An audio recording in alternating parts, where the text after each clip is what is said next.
Hello, welcome back to our series on Psalms. Today we're going to be looking at Psalm 8, Psalm of David. So let's read it first and then we'll jump in and draw some strength from it.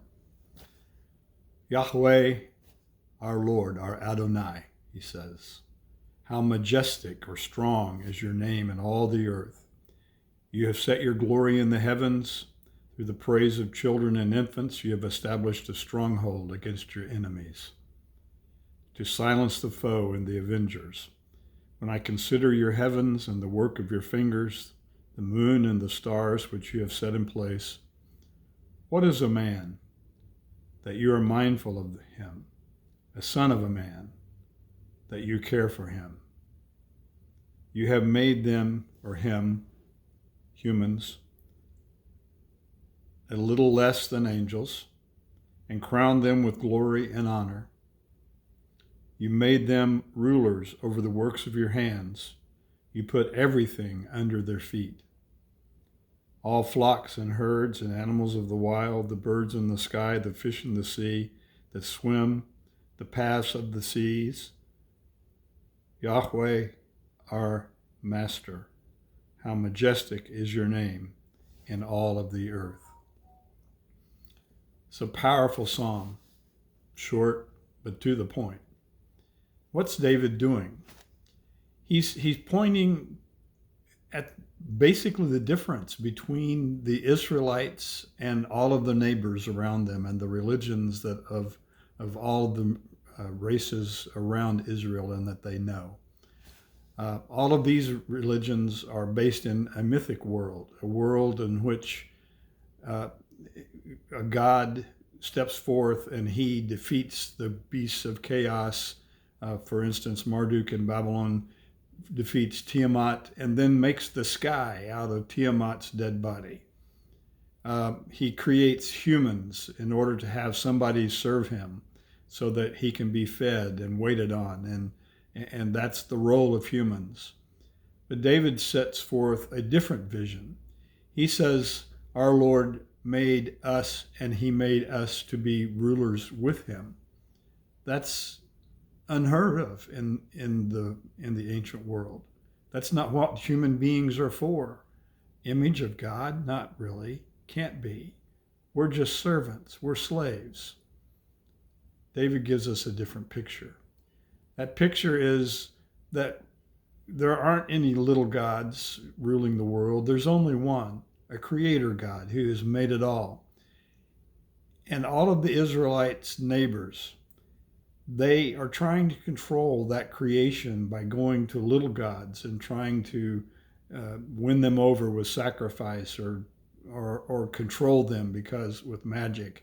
And those things don't work. That's David's point.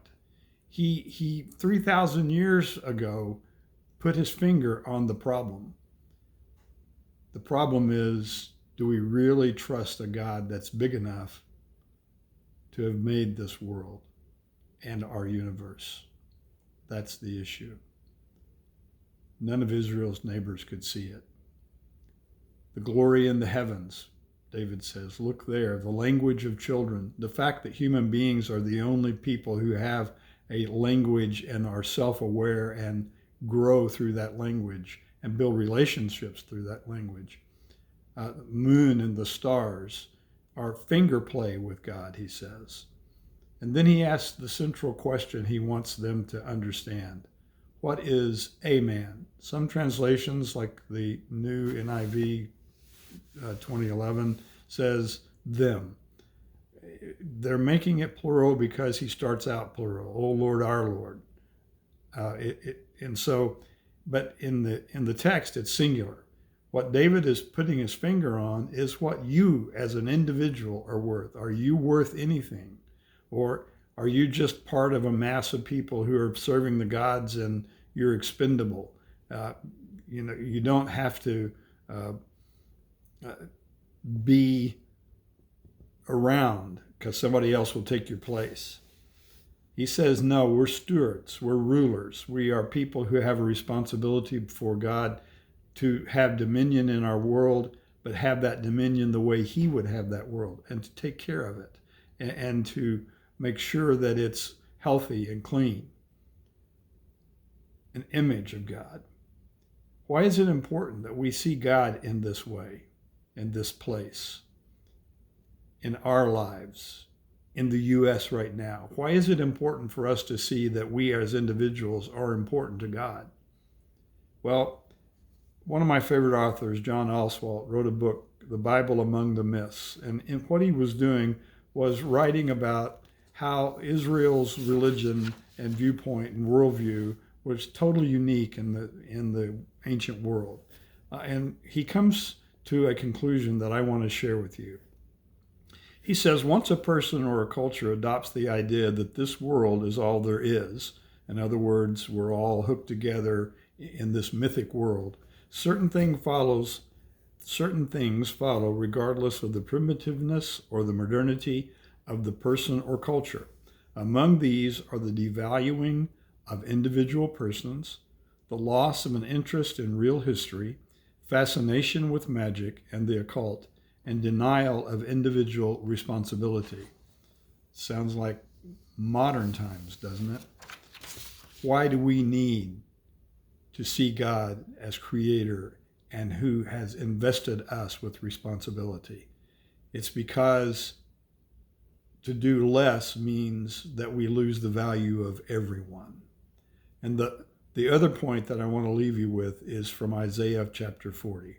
Isaiah gives us what the Creator provides and why it's important. And I'm just going to read it.